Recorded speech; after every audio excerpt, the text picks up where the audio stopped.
Now we're live. Hello, everybody. Welcome.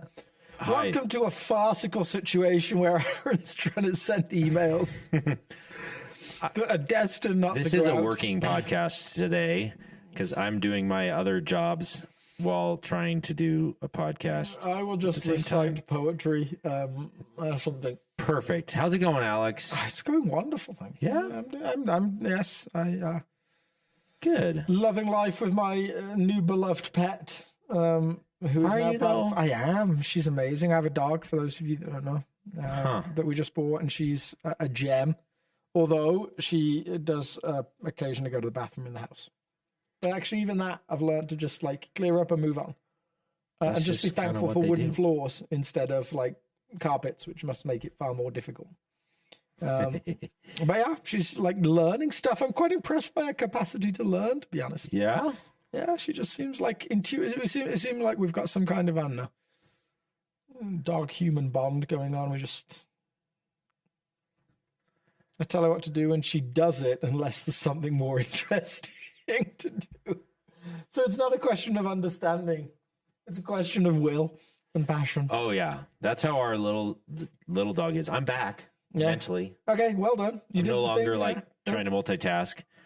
I can always tell when you're not really paying attention. You have this faraway look that you're just kind of like, yeah. Yeah, so our little dog is really, really smart. Learned everything like 2 tries. Sit, stand, stay, Yeah. whatever. In the safety of our house, Brilliant. genius Yeah. dog, right? But then he is so high anxiety that like you get him outside and he's terrified of the universe, terrified of his own shadow, and he cannot listen because he's so scared of everything. And he's just like, Oh, man. and you're just like, dog, chill. Yeah, But then inside he's like, hey, I love my family. And you're like, sit. And he's like, okay, stand over there. Okay. I didn't even teach you that. And you know what I'm talking about. Someone said the other day, like, that happens so often. You get a dog for your anxiety and you get a dog with anxiety. And then our other dog's the exact opposite. Dumb as a dorn, as a I don't know, dumb as a something. I actually would say your other dog looks dumb. Like, actually, it's like an appearance. Well, thing. she's actually not. When she was younger, we didn't put a whole lot of effort into it because she was so laid back. It was fine. And then as a dog ages and becomes a little bit extra chubby, and we don't invest any extra energy, Yeah. it just the appearance of stupidity just increases. Okay, that's over fair. time. Yeah. Anyway, so that's what's going on with me. And yeah, it was. How about you? Yeah, I'm good. To the point that people are interested. How are you? You know what, Alex? I've been really feeling. No, shit. We got a couch Should I right lay here. down Just and- leave. How do you really feel? I'm just dandy. I'm excited to be on the podcast talking about oaths, right? I think so. That's what we I'm all talked about mixed on up. Sunday. Yeah. Yes. Yeah. Oaths, because everyone is, I know most people, when they wake up in the morning, they pop their head off the pillow and they're like, what do I do about oaths? I made some oaths today. Was it the right thing to do? Tell me more about it. Like, what's... Yeah. Like we've had so many people write in and say, what should I do with oaths? Yeah. As you can tell, I'm being cheeky and Now, interestingly, I didn't get a chance to talk about this, but I do think we do make more oaths than we think, at least like internally. Like, Yeah. like we may not speak them out, but I think there's a great episode of the TV show Frasier where the dad is they're talking about bargaining, like or bargaining as a stage of grief specifically. huh? Like Frasier's like lost his job and he's like, what do I have to do to get my old life back? And he believes like God has told him, take better care of your fans. And all his family think this is absurd. Like, what's the thing? But then his dad says, like, I know what you're talking about. Like when I got shot, if I'll never drink another bottle of beer again. And his son Niles looks at him and he says, but Dad, you drink beer all the time. And his dad looks at him and he says, not in bottles, baby. Like, that's like the get out. And I think like there's probably some of us that would say we do make some promises to God. Oh, I'll do this if you do this. Like, if you keep my family safe in this middle of this thing, like if you help me get through cancer, if you Yeah, it goes on and on, I think. So I do think there is an oath-making part of us. But that's like with a lot of those examples are like oaths with God, right?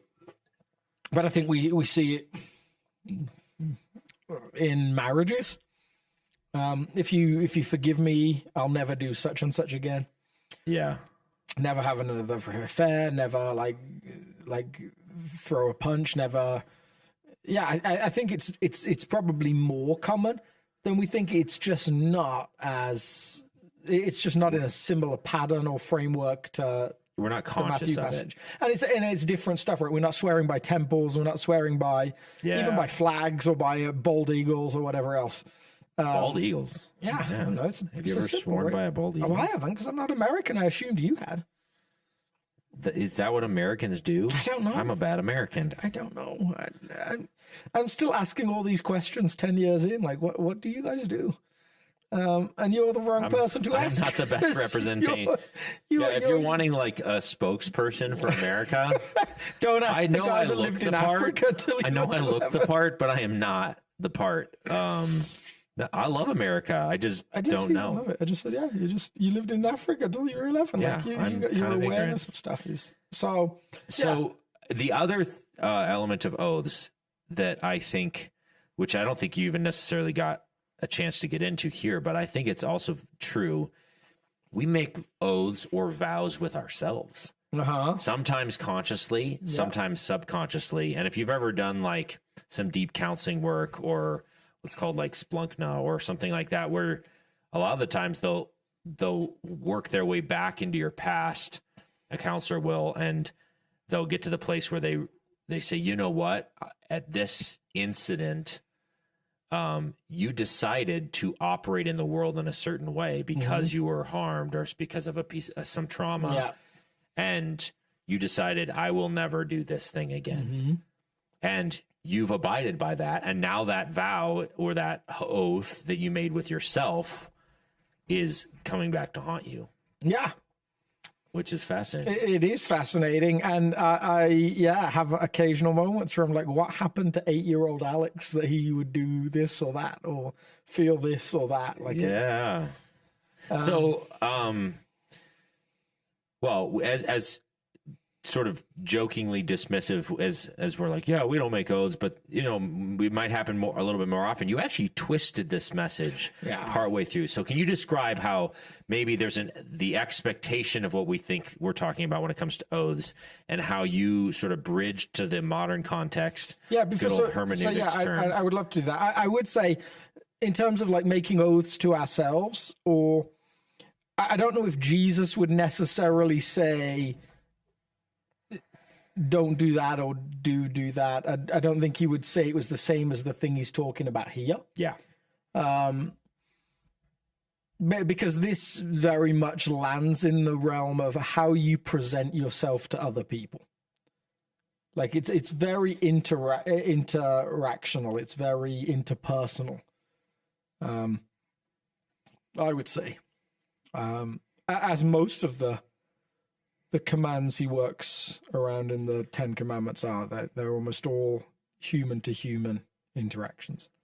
So while accepting that we don't use a lot of oaths on a human level, we don't promise a lot of things based on, I swear to you in God's name, like in playgrounds, you probably still say, I don't know, it's been a long time since I was in a playground, but you used to say, cross my heart, I hope to die. Like to prove you were telling I swear on my grandmother's grave, I swear on this, like to prove that you are telling the truth. Yeah. But I don't know that we do that as much as adults.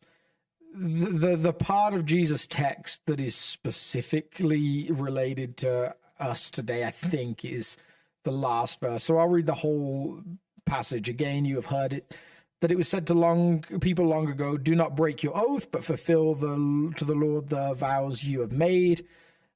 Seems to suggest that Jesus treats the term vow and oath as synonymous.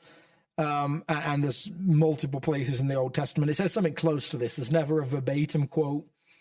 As we'll find this week with eye for an eye, like there's times where he says life for life, eye for eye. There's times where it has specific contexts, but there'd become a general principle in Jesus' day around oaths and some similar statement. Yeah. I would keep reading, but I can't read it because you've covered it up. Well, my bad. I was trying to get on the screen, but for some reason my screen thing But I isn't can't working. see the screen. Carry on.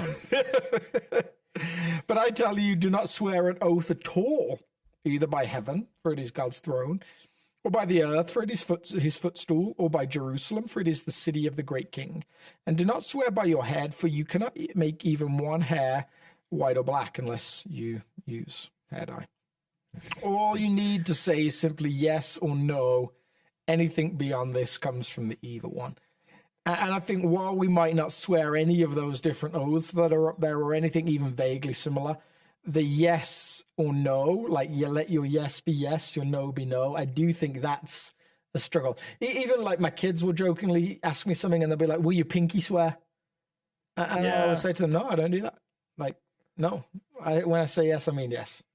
Except if I'm joking, which they at like 8 have to tell the difference between.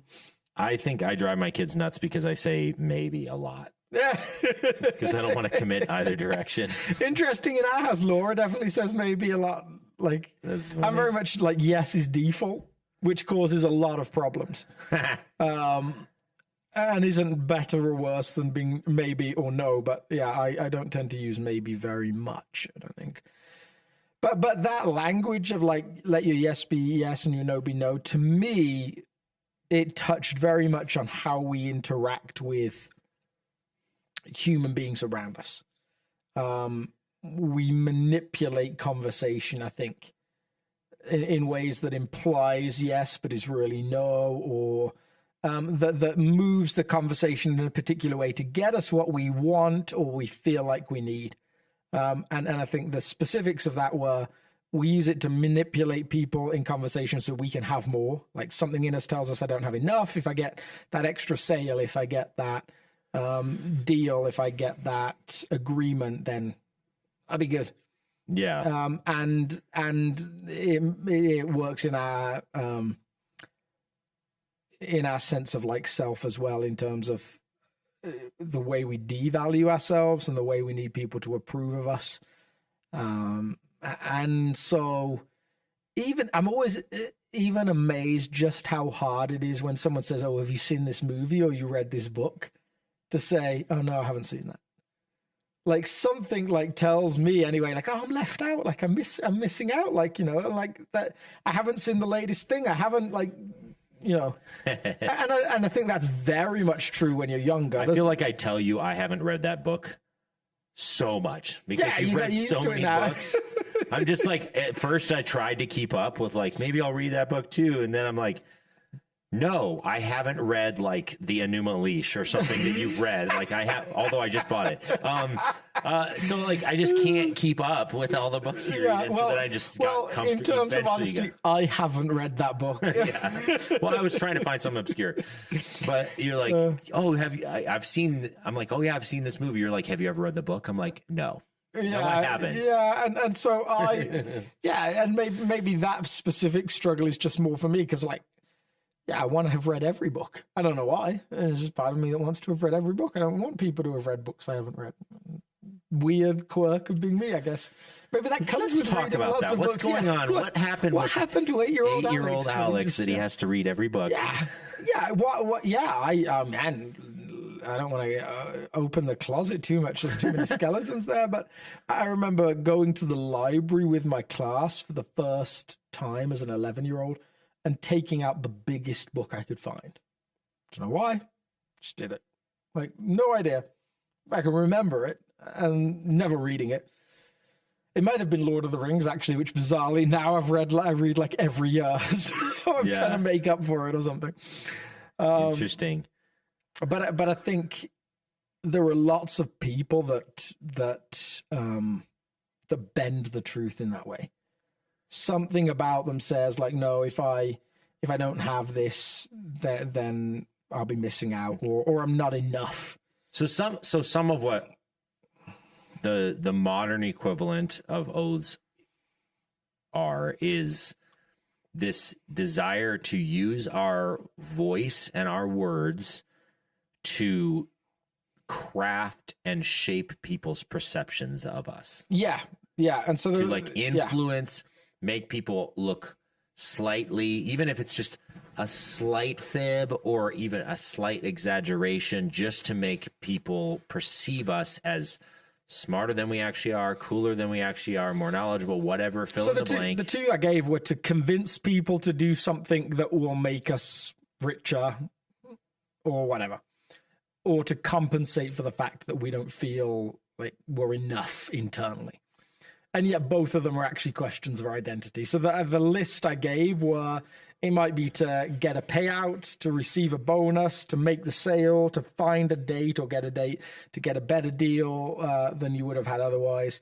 It might be to feel significant, might be to be accepted, might be to look good, might be to have it all together, might be to get a second date. Like, you know, there's a broad spectrum of things that we might need from other people in order for us to have more or to believe we're enough. Yeah. So like, I think I've told this story in a different context, maybe even on the show, about when I broke my voice. Yeah. So I kept thinking about this while you were preaching. Yeah. When I damaged my vocal cords, I had to do 8 weeks of complete silence. Wow. And I had no idea how important my voice was to my world. Yeah.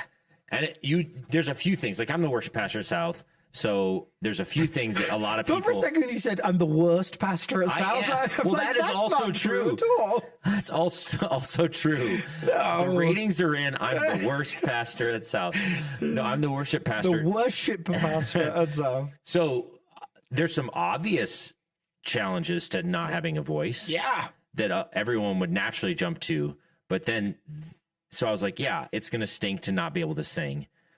But what I had no idea about was how important my voice is to how I function in the world.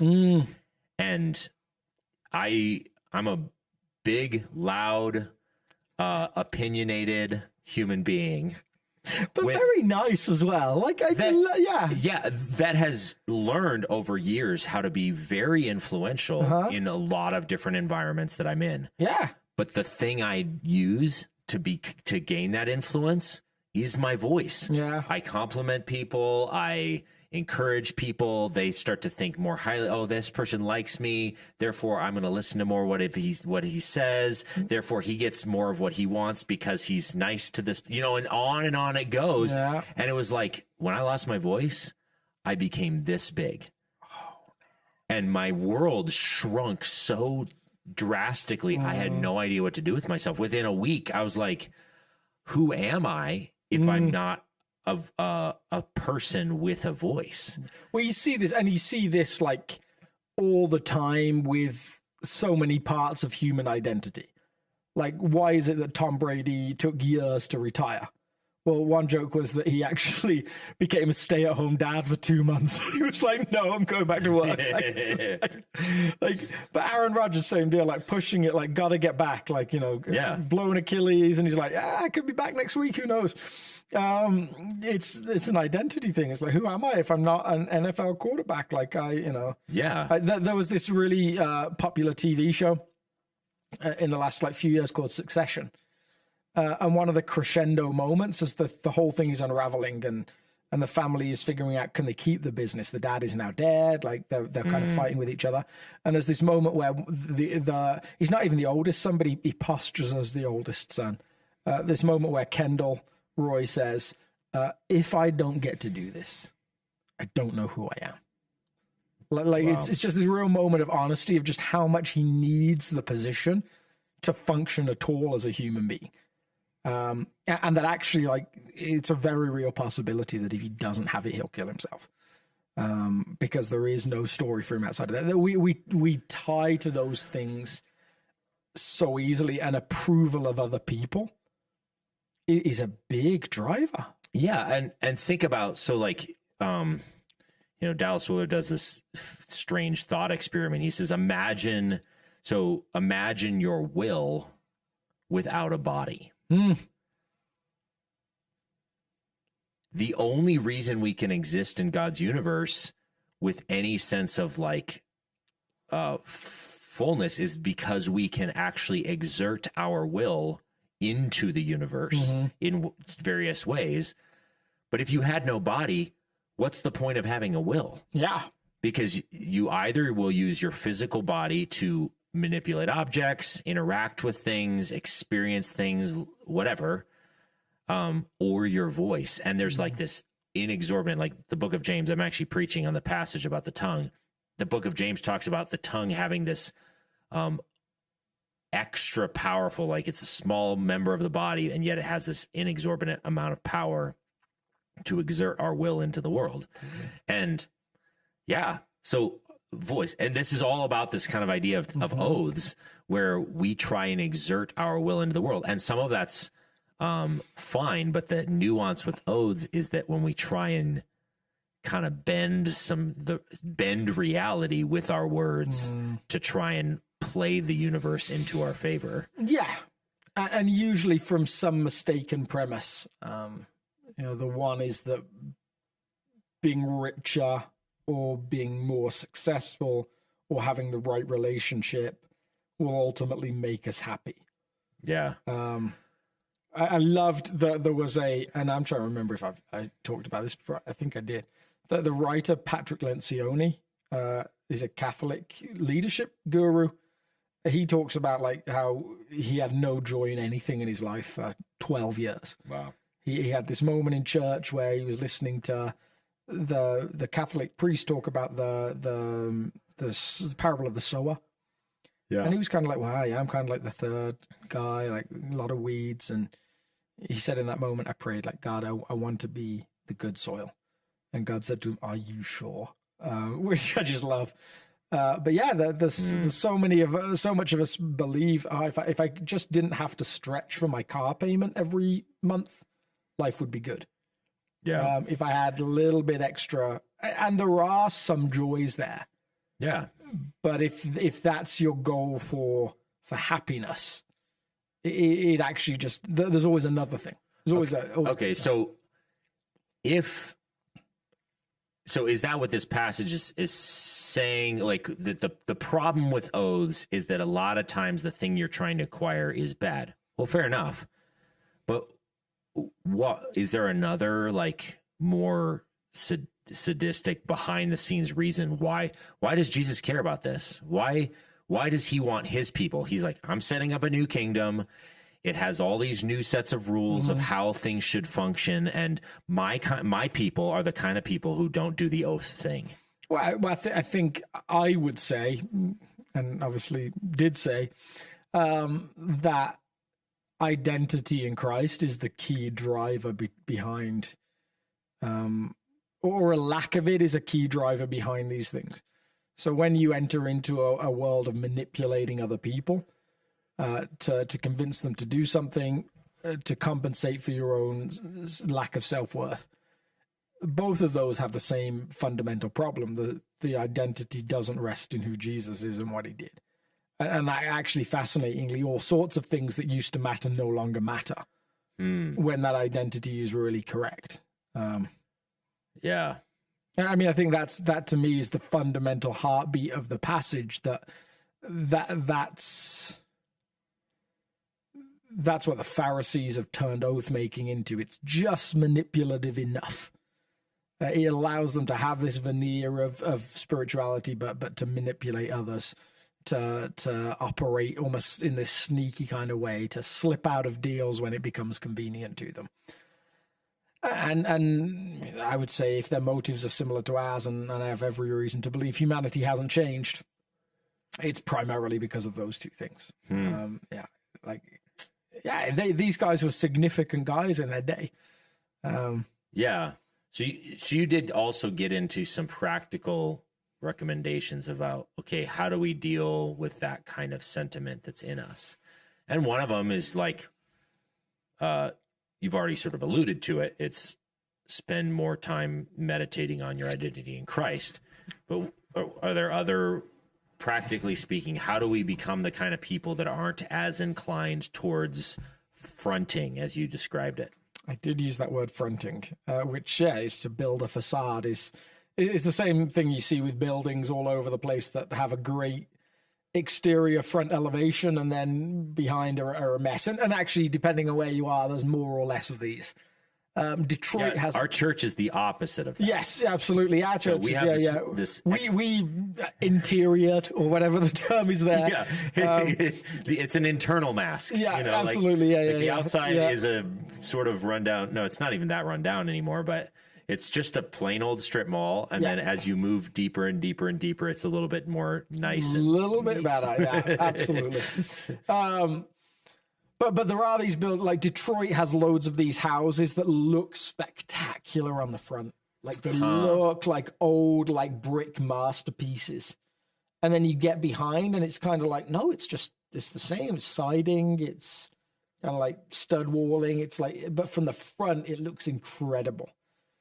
Knowing that that's the thing that people notice the most. There's buildings that are designed to look one way and then nothing behind them. There's, all sorts of different ways that's reality. And it's become this slang term now to present this facade. And I think it's a good definition of what's going on here. It's a facade. And especially when you relate it to Matthew 23, where Jesus talks about all the way, he actually uses more language similar to this about specific ways the Pharisees are manipulating conversations. And it's all tied into his big hypocrite. It's almost like Jesus' rant. It's like about as close to that as he ever gets, where he just takes one group of guys and just unloads on them. So when you come to remedy that, like for me, so I used centering prayer as an example on Sunday. And I think if you're not familiar with that, centering prayer is complicated because it's quite Eastern feeling. It's got some like elements of meditation which aren't, there's nothing wrong with those things in actual fact, but the Western Christian view of them has been a little skewed. So I always kind of joke with people, if I'm in a provocative mood, I will generally say to people, if you're uncomfortable with an Eastern religion, don't follow Jesus because he started one. And now whether Jesus really came to start a religion is a fair question, but we're inherently an Eastern-based religion. Like we may have Westified it, but so it's not a term. I don't know if that's a term, but we're definitely an Eastern faith, and so things that have been done for centuries now, millennia of Christianity, have a lot of Eastern elements. Centering prayer is one of those. It's a posture of silence, with an invitation to God to work in amongst you, to bring things to the surface that are hidden, to reveal untransformed areas for transformation. And to... So why, okay, centering prayer, why is that helpful when it comes to oaths? Well, I think it's useful when it comes to identity.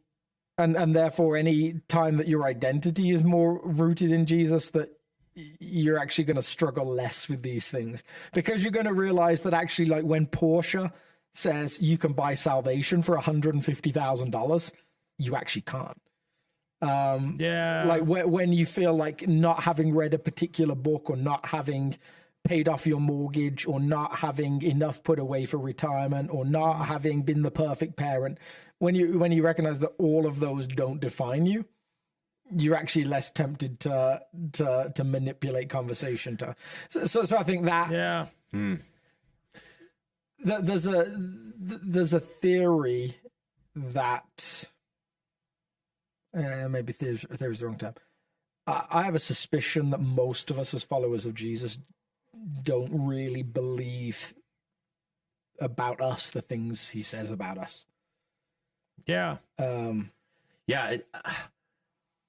So I would love to linger on this concept, because I think the recommendation to do centering prayer sort of reveals the antidote to a lot of the things Jesus is talking about in the Sermon on the Mount. Like, if you haven't noticed, if you've been following the Sermon on the Mount series, you may have noticed this is some pretty hard stuff. Like it gets down and it gets under your skin, and you start to be like, I'm a murderer, and I'm an adulterer, and I'm a liar, and I'm like all the worst things, all the 10 commandments things that I shouldn't be, I am those things according to Jesus' definitions. And then you're sort of left in this puddle on the floor, like, what the heck do I do now? And stuff like centering prayer says, oh, you have to get past the surface issue way down into like 8-year-old Alex or 6-year-old Aaron, or why don't I believe that my identity is secure in Christ? And that takes that's some heavy, hard, emotional, confusing, convoluted stuff to try and navigate through, because you have to do that work in order to even engage a passage like this with any sort of honesty. I think so. And I think now at the same time, like, it's not just a feeling. I remember the first time I heard the Michael W. Smith song, "I Know Your Name." Do you know that like song? It's kind of almost got some cheesy elements to it. It's got, he knows my name. Not that one? No. Yes, I know your name. Every prayer you've prayed, my child, I've always known your name. Huh? No, and it's got all the synth to it, and so it's a little like 80s feeling almost. But the lyrics, just like I remember the first time, just like blubbing like a 10-year-old, because just it was so much what I needed to hear. Yeah. Now, sometimes just the desire can be to always have that feeling, like always have the feeling of like post tears, post the cry, where everything feels fresh and new, and that's not a spiritual reality that Jesus ever suggests we should be chasing. But that like conscious awareness and different action, because we become deeply aware of what God says to us and or says about us. The Catholic speaker Brennan Manning talks. He in one of his sermons said he was convinced that at the resurrection, for followers of Jesus, there would only be one question, which was, "Did you believe I loved you? Did you believe I was deeply passionate about you? Did you believe I longed for you?" And I think a lot of us are like suspiciously like, I don't know that that's true, or I don't often feel like that's true, and I don't therefore live like that's true. And so, well, what do? I try and make sure this world gives me all of those things. And this world tells me that the bigger the house, the more successful I am and the more valued I am. And so you end up chasing those things. And that makes the Sermon on the Mount harder and harder to live up to the further and further you get into it. Because if you can't deal with this, where Jesus says, let your yes be yes and your no be no, how do you handle it when he says if someone slaps you on one cheek, someone humiliates you in front of a bunch of people? How do you handle that? When someone says, when Jesus then says you have to love your enemies, the very ones that are trying to destroy everything that you have and everything that you own, how are you going to do those things if you don't have an identity that's rooted in something else? Wow. Yeah. And it's not just a belief that God loves you. It's actually a multifaceted belief that about who God is, and that particular God loves you. Because, okay, it'd be one thing if I believed a human being loved me. Genuinely. Like, I believe deep down inside that my wife loves me, but she also, like, doesn't have infinite capacity to provide for me. And so it's great, but it can't fulfill the cavernous void in my soul. Absolutely. So you have to both believe that God is this incredibly powerful, incredibly good, incredibly magnificent being, and that God, who is so pure and so beautiful and so magnificent, engages and loves you at the same time. So, like, and then what? But if you can believe that, it becomes a power and a capacity to engage these hard things. Yeah, and it's unparalleled. I would suggest all of the Sermon on the Mount, like the antidote to every single one of those struggles is identity. Wow. Like you don't, like when you think about how he talks about adultery and lust, what was it? Was it Facebook that when they started, like the driving question behind the relationship status was like, that's what defines life at college. are you having sex or aren't you? Like that's how you identify self-worth. Well, no, if your identity is in Christ, actually that no longer defines your self-worth. Yeah. Like that root problem is the root problem, I guess, behind all sin. Like behind the Genesis story, with Adam and Eve, behind the Cain and Abel story.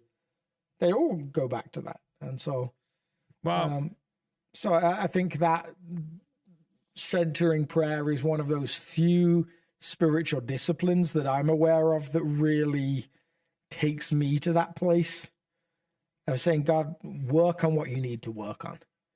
I'm here as like a passive but engaged participant. I can't do any of the work in me, but I can just reflect to you I'm here for the work.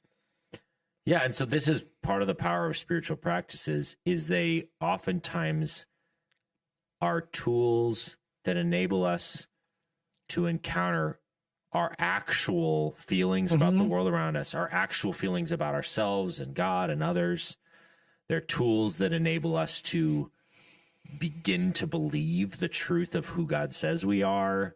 They're tools, all these sorts of things. So one of them that's really helped you is the centering prayer. And are there others that like you find are really powerful? I mean, yes, there definitely are. And before we go to those, I would say for this, I don't think this is an original thought to me by any means, but I do feel like spiritual disciplines quite often come in pairs. Like there's quite often a passive one and an active one that work really well together. Like a passive one is you not doing something. It's like setting some space aside for God to work. Like silence is at its heart a passive spiritual discipline. Centering prayer is a passive spiritual discipline. And then there's an active one that where you're actually doing something.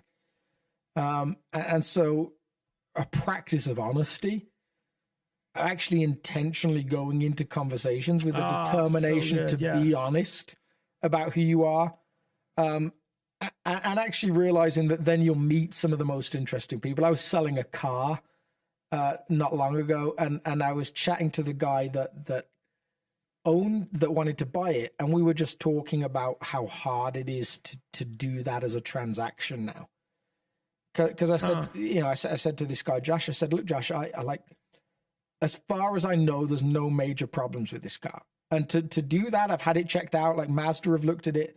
They said there's nothing like super serious. There is, I took it for a drive and I said there's this slight like sound that comes up occasionally when you're taking a corner.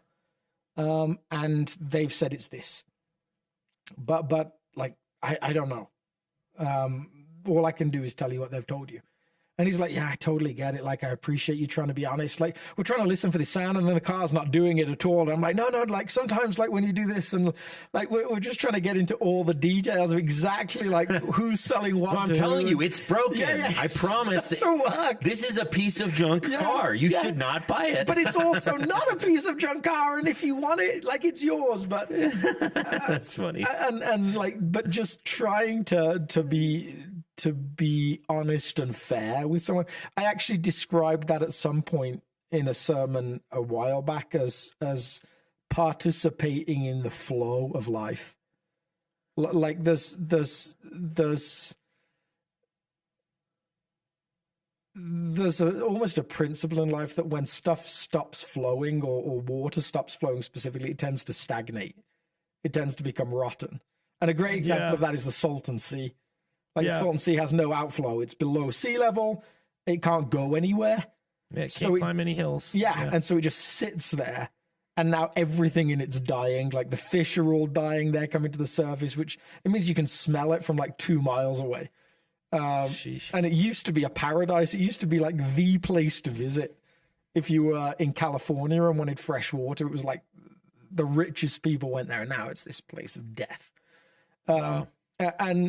And I had this picture that actually every time we try and manipulate somebody else, every time we try and like take advantage of someone to get our own way, every time we're more interested in our success than healthy, honest human communication, we actually were stopping this flow of life. that we're meant to participate in. Yeah. Yeah. Like we have, household rules, but one of the strongest household rules we have is to tell the truth. Yeah. Or to not lie. Did you guys get that from, because we got that from Andy Stanley, which I loved. Like that was one of his rules. And I was like, it's just so practical. Well, we had that prior, but we actually, after that parenting class thing where he talks about that, we narrowed it down. Like he has 2 rules. Yeah.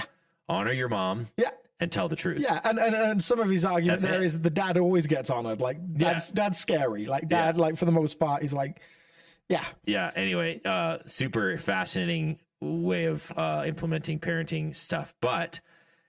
And the reason telling the truth is such a cornerstone obedience issue is because every time someone lies, they break relationship. And they know it. Yeah. And so, like, what you're describing is like cutting yourself off from life. Yeah. So you one little lie, you're like, I don't need this piece of fresh water. Cut it off. Yeah. And eventually you get to a isolated. Point where, you don't even know you're doing it anymore. Yeah.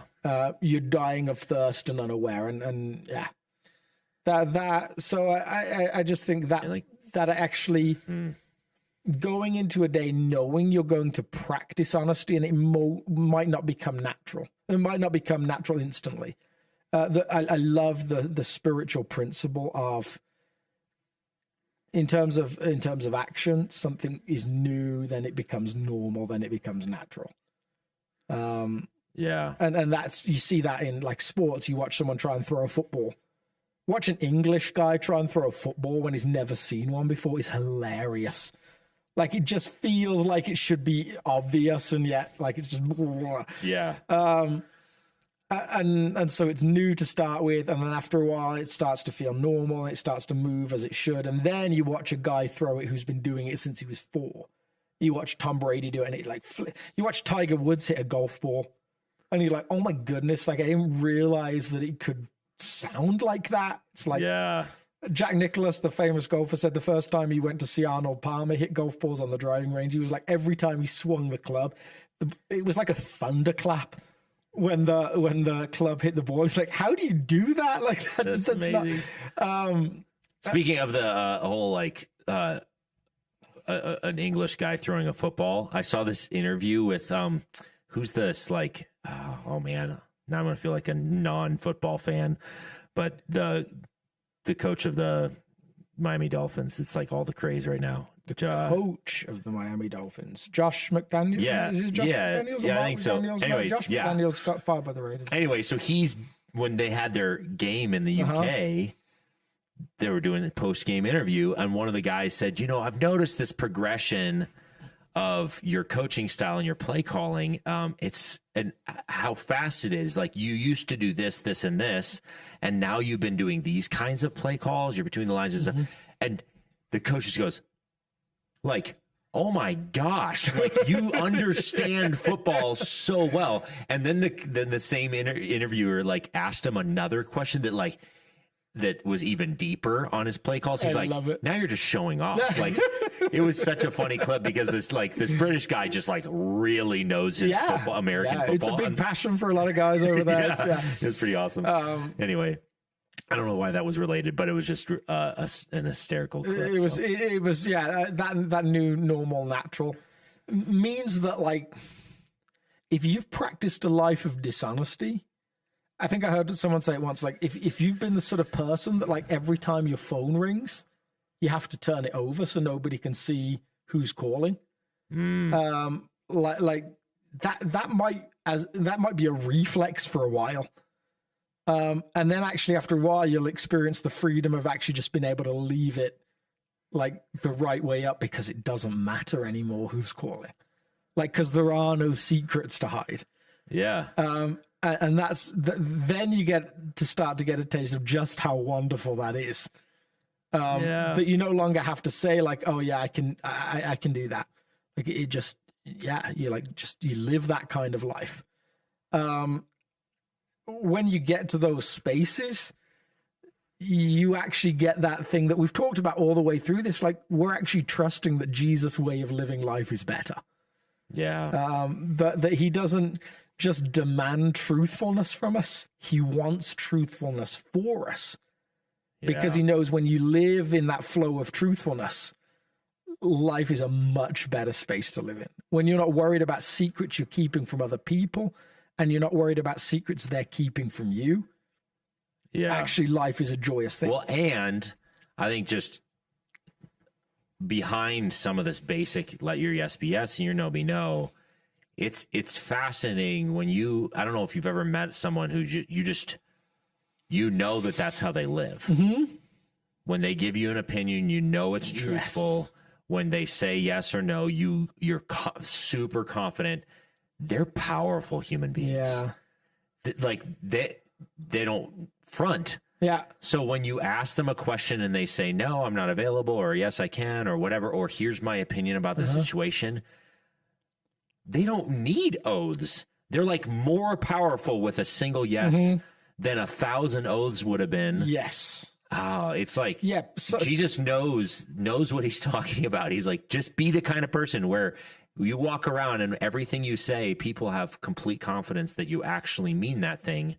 Yeah. You're more powerful than the alternative. Yeah, I actually had this humbling moment some years ago that is kind of related. This guy I was working with, he said to me, like, when I first met you, I thought like you just always talk too quickly and you always like had an answer for everything, And then I realized like you weren't just like making it up as you went along. You'd really like, you'd read a lot and you'd thought through a lot of these things. And like maybe some of what he said was true, but there was a part of me that was like also a little bit like, oh, that like hits a little close to home. like, so what you're saying is I talked fast enough to fool you all. No. Oh man. Yeah, it rang of a second grade teacher that told me I always had an answer for everything. I'm like, I love that he was the person that. He was the guy that would come into the office and when he did announcements or call to worship, it was a deeply thought through thing. Yeah. Whereas for me, it was like I'd be walking up on stage with a text, like flicking through the Psalms, like, what can I do for a call to worship this morning? And so I think when you meet those people that are deeply grounded, their identity is in God, and they're deeply, deeply rooted in the idea that God has something for the world, for the community that they're in, for them as individuals, and they're hungry to hear it. That's a special thing. So we didn't get any questions this week. We could theoretically have a 45-minute podcast. 48 already. 48. 48. Yeah. But I did want to ask one more question. Okay. Just so that we have a chance of going over an hour. Is there any other advice? Because this is such deep soul work, like the surface, it doesn't seem like deep soul work. Just tell the truth. Just don't lust. Just don't murder. Or don't be hateful. Okay, great. And then the rubber meets the road and you're like, oh my goodness, how do I actually get down to the core of who I am and fix the deep, deep brokenness? Any other tips you can give people this week that they could try to really surface what's going on deep down inside? So I think there's a relational aspect that maybe is helpful. That there's a whole bunch of people whose opinions you probably don't care about, and that might actually be okay. And then there's obviously God's opinion and thought, which matters deeply, but he's actually almost like you can hide from that a little bit because he's not present in the room with you a lot of the time. You can. Or at least visibly. Yeah. That's what I mean. Like you can't see.